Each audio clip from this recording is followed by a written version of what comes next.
శ్రీకాళహస్తి. వీరి గురుగారు అచల ప్రవక్త మునిరత్న గారు. వీరు ఎరుక లేని ఎరుక నిర్ణయము అనే అంశంపై తమ అనుభవాన్ని ప్రవచన రూపంలో మనకు అందిస్తారు. ఎరుక లేని ఎరుక నిర్ణయం, ఎరుక లేని ఎరుక నిర్ణయం అనే అంశంపై చక్కగా సమగ్రంగా అందించాలని మనకు. ఎరుక అనగానేమి, మరుపు అనగానేమి కూడా కాస్త ఒక మాటలో చెప్తే బాగుంది. శ్రీ గురుభ్యో నమః. ఓం నమో బ్రహ్మాదిభ్యో బ్రహ్మ విద్యా సాంప్రదాయ కర్తృభ్యో వంశ ఋషిభ్యో మహదభ్యో నమో గురుభ్యః.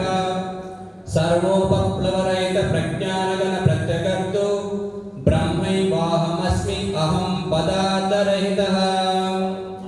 బాలాజీ రాజయోగేంద్ర పాదతీర్థ ప్రసాదితం లప్త జ్ఞాన ప్రసిద్ధాత భక్తాభీష్ట ఫలప్రదం అచల బోధ ప్రవర్తాయ మునిరత్నాయ గురుం భజే. ఈరోజు ఈ యొక్క విశాఖపట్నం, ఈ యొక్క పట్టణంలో తిరుమల తిరుపతి దేవస్థానం వారి కళ్యాణ మండపంలో స్వామి శ్రీ శ్రీ శ్రీ సుధా సాయి సుధాకర్ పూర్ణానంద రాజయోగి స్వామి 70వ జన్మదినాన ఈ యొక్క కార్యక్రమాన్ని నిర్వహించి మమ్మల్ని ఆహ్వానించారు. గురువు గారికి నా యొక్క ద్వాదశ నమస్కారాలు. ఈరోజు ఈ యొక్క కార్యక్రమానికి రావడం నా అదృష్టంగా భావిస్తున్నాను. ఈ యొక్క కార్యక్రమం క్రమంగా ఎలా చేయాలి, అందరూ కార్యక్రమాలు చేస్తుంటారు. క్రమ పద్ధతిగా మొట్టమొదట తల్లిదండ్రుల స్వరూపులైనటువంటి పెద్దల్ని ఆహ్వానించి వారికి సేవ చేశారు. అదేవిధంగా సాధు సంఘములైనటువంటి మహాత్ములు వారి యొక్క సేవ చేసుకున్నారు. తర్వాత పరిపూర్ణ గురువులకి, ఇట్లా అందరికీ క్రమ పద్ధతిగా పురోహితుల్ని పెట్టి మేళాలు మంగళవాద్యాలతో ఈ కార్యక్రమాన్ని చూస్తే ఈ విధంగా కార్యక్రమం జరపడం అందరికీ సాధ్యం కాదు. అంత గొప్పగా యొక్క కార్యక్రమం జరిపారు. అయితే ఈరోజు ఇంత గొప్ప కార్యక్రమానికి మనందరం వచ్చామంటే కూడా ఎంత అదృష్టవంతులు. దీనికి వేమన గారు ఒక పద్యం చెప్పారు. ఇలాంటి సాధు సంఘంలో ఉన్నటువంటి పెద్దలు ఉన్నటువంటి స్థానం రావాలని కూడా మనకి అదృష్టం ఉండాలి. చిప్పలోన పడ్డ చినుకు ముత్యమాయి, నీళ్ళ పడ్డ చినుకు నీట గలసే, ప్రాప్తమున్న చోట ఫలమేల తప్పురా, విశ్వదాభిరామ వినురవేమ. వర్షం పడేటప్పుడు చాలా స్వచ్ఛంగా ఈ భూమి మీదకి వస్తుంది. అది ముత్యపు చిప్పలో పడితే ముత్యంగా మారుతుంది. అదే బురద గుంట్లో పడితే బురద నీరుగా మారుతుంది. ఆ విధంగా మనము ఈ యొక్క సాధువులు సాంగత్యంలో ఉన్నప్పుడు మనకి పరమాత్మ స్థితిని తెలుసుకునేటువంటి అవకాశం వస్తుంది. అలాంటి అవకాశం మనకు వచ్చింది. ఈరోజు మన సబ్జెక్ట్లోకి వెళ్ళిపోదాం. ఇక్కడ నాకు ఇచ్చిన విషయం ఏమిటంటే ఎరుక లేనెరుక. ఎరుకే లేదు అసలు. మరి లేనెరుక గురించి మళ్ళీ ఎట్లా చెప్తామంటే వివరణ తీసుకుందాం. పరిపూర్ణం, ఎరుక పరిపూర్ణము అనే దాని మీద విచారణ చేయమన్నారు. ఎరుక అంటే ఇంకోటి కూడా చెప్పారు, అద్వైతము అచలము, ఈ రెండింటిని గురించి అన్నారు. అది విచారణ చేసుకుంటే ఎరుక, అద్వైతం అంటే ఎరుకల గురించి తెలియజేసేదే అద్వైతము. ఇక్కడ అద్వైతం అంటే రెండు లేవు, ఉన్నది ఒకటే. అంటే ఒకటి పరమాత్మ, ఒకటి ఆత్మ. ఈ ఆత్మ పరమాత్మలో ఐక్యం అవడము మనకి జీవన్ముక్తి అని తెలియజేస్తారు. అయితే పరమాత్మ జీవస్వరూపానికి వచ్చింది, పరిణామం చెంది పరమాత్మే ఇక్కడ జీవాత్మగా వచ్చింది. ఈ జీవాత్మ పరమాత్మగా మారినప్పుడు మళ్ళీ మనకి పరమాత్మ జీవుడిగా వచ్చేందుకు అవకాశం ఉంది అని, దీన్ని జీవుడు పరమాత్మ అయిపోయినంత మాత్రాన కూడా జన్మరహితం కాలేదు. దాన్ని ఏ విధంగా రైతుపరచుకోవాలనే దానికి ఇంకొంచెం ముందుకెళ్ళి అచల పరిపూర్ణ బోధన ద్వారా భ్రాంతి రహితం చేసేటువంటి విషయాన్ని మనకి పెద్దలు తెలియజేశారు. ఎట్లా అంటే ఇప్పుడు మనకి వర్ష రూపంలో భూమి మీద చినుకు పడుతుంది. ఈ చినుకు పిల్ల కాలువలు, పెద్ద కాలువలు, నదులు, సముద్రాలు అలా ప్రయాణం చేసి సముద్రంలో కలిసిపోతుంది. ఆ విధంగా పరమాత్మ ఈ ఉపాధిలోకి వచ్చాడు.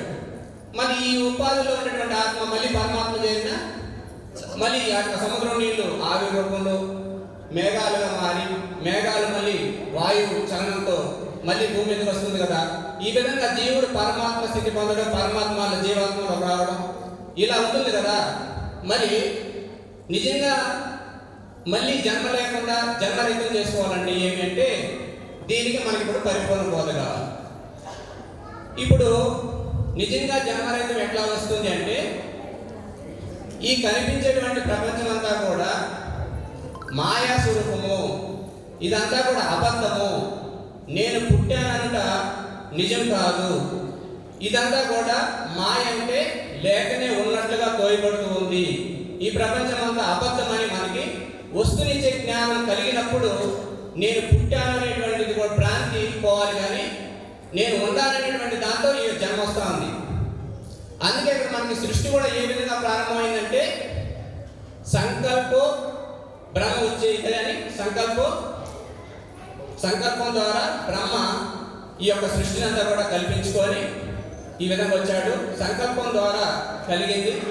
నిజానికి ఈ యొక్క జగత్తంతా కూడా పుట్టలేదు అనేటువంటి విషయాన్ని మనకి సాంఖ్యము, తారకము, అవనస్కము విద్యల ద్వారా విచారించుకుంటూ ముందుకెళ్తే ఈ ప్రపంచం అంతా కూడా పుట్టలేదు, దీనికి మూలం లేదు, ఇది అసలు పుట్టు సచ్చేది కాదు, తోయబడింది అని మనం తెలుసుకుంటే మనకి పుట్టని వాడికి మళ్ళీ నేను చచ్చిపోతానని భయం ఉందా?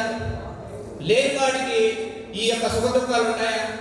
కాబట్టి మనకి కళలో ఎట్లయితే కళ తోచినప్పుడు ఆ కళలో విషయాలు మేల్కొలిన తర్వాత ఇంతకుముందు నేను తెలుసుకున్నంతా కూడా కళే, అది నిజం కాదు, అబద్ధం అనుకున్నప్పుడు కళలో విషయాలకి భయపడడు కదా. అదేవిధంగా ఇప్పుడు మనం ఈ జాగ్రత్త అనేటువంటి ఇది కూడా కళ అని గురువు ద్వారా వెళ్ళినప్పుడు మనకి ఈ యొక్క జగత్ భ్రాంతి అనేది పోతుంది. ఇదంతా కూడా కళే కానీ సత్యం కాదు. ఈ సత్యం కాని దానికి మనం ఎందుకు భయపడాలి అనేటువంటి విషయాన్ని మనకి తెలుసుకొని ఆ యొక్క భ్రాంతి అనేది మనం తొలగించుకున్నప్పుడు పరిపూర్ణ స్థితిని పొందుతాం. ఇంకా కూడా దీనికి ఇంత కనిపిస్తూ ఉంది, భూమండలాలు ఉన్నాయి, మళ్ళీ ఇంతమంది ఇన్ని రకాల 84 జీవరాశులు ఉన్నాయి, మరి ఎట్లా అబద్ధమైంది అని చాలా మందికి సందేహం కూడా రావచ్చు. మనకి దీనికి నిరూపణ చేసుకోవడానికి ఒక 2 విషయాలు తీసుకుందాం. మనకి 7 రంగులతో కనిపించేటువంటి ఇంద్రధనస్సు ఉందా లేదా? కానీ ఇంద్రధనస్సు సత్యమా? ఇంద్రధనస్సు నిజంగా లేదు. వర్షపు చినుకుల జల్లులు, సూర్యకాంతి, మన కంటి చూపు 3 మిశ్రమంతో మనకి ఇంద్రధనస్సు ఉన్నట్టుగా తోస్తుంది, కానీ ఇంద్రధనస్సు లేదు. అదేవిధంగా ఎండమావుల్లో జలము, ఎండమావుల్లో మనకి జలము కనిపిస్తుంది. బిందెత్తుకొని పోయి పట్టుకున్న వాళ్ళు ఉన్నారా? లేదు. అదేవిధంగా ఈ ప్రపంచం కూడా అలాంటిది తోయబడింది కానీ పుట్టలేదని మనం తెలుసుకోవాలి. ఇంకొక చిన్న ఉపమానం చెప్పి నేను వివరించుకుంటాను. ఇప్పుడు మనకి శ్రీరాముడు, సీతాదేవి అని నాటకాలు వేస్తూ చాలా నాటకాలు ఉంటాయి. ఆ విధంగా నాటకాలు వేస్తున్నప్పుడు ఒక పురుషుడు స్త్రీ వేషం వేసుకొని సీతలాగా జడ ఉంటుంది, చీర ఉంటుంది, పూలు ఉంటాయి, అన్నీ ఉంటాయి. చూసే వాళ్ళకి సీతగా భావిస్తుంటారు. సీత వేషం వేసుకొని ఆ నటన చేస్తామనేటువంటి వ్యక్తి నేను స్త్రీ అని ఫీల్ అవ్వడు. అంటే నేను స్త్రీ అనుకోడు, నేను నటిస్తున్నాను అనుకుంటాడే కానీ నిజం అనుకోడు. కానీ చూసే వాళ్ళకి సీతాదేవి ఎన్ని కష్టాలు అనుభవిస్తుంది, అగ్ని ప్రవేశం చేసింది అని చూసే వాళ్ళు దుఃఖపడి ఆ యొక్క అనుభవాన్ని వాళ్ళు పొందుతుంటారు. కానీ ఇక్కడ వేషం వేసిన వాడికి నేను స్త్రీ కాదనేటువంటి భావన ఇతనికి ఉంటుంది. అదేవిధంగా పరిపూర్ణ గురువు ద్వారా ఆ యొక్క భావన సూచన తెలుసుకున్న వాడికి నేను అబద్ధము, నేను సత్యము కాదు, నేను లేనివాడైనటువంటి స్థితిలో ఉంటాడు. ఈ విధంగా ఉన్న వస్తువుని లేని వస్తువుని నిత్యానిత్య వివేక జ్ఞానం ద్వారా తెలుసుకున్నప్పుడు ఇది అబద్ధము, నేను లేదు అని తెలుసుకుంటే వాడివి భ్రాంతి రహితము, జన్మరహితము. ఇక ఈ అవకాశం ఇచ్చినటువంటి పెద్దలందరూ కూడా నా యొక్క ద్వాదశి నమస్కారాలు తెలియజేస్తున్నాను. ముఖ్యంగా విద్యాసాగర్ స్వామి ఒక 6 సంవత్సరాల ముందు మా తిరుపతికి వచ్చారు. వారి దర్శనం ముందే అయింది. మళ్ళీ ఈరోజు మళ్ళీ చూసుకున్నాము. అందరి మహాత్ముల్ని చూసే భాగ్యం కలిగింది. జై సద్గురు మహారాజ్ की जय. శ్రీ గురుభ్యో నమః.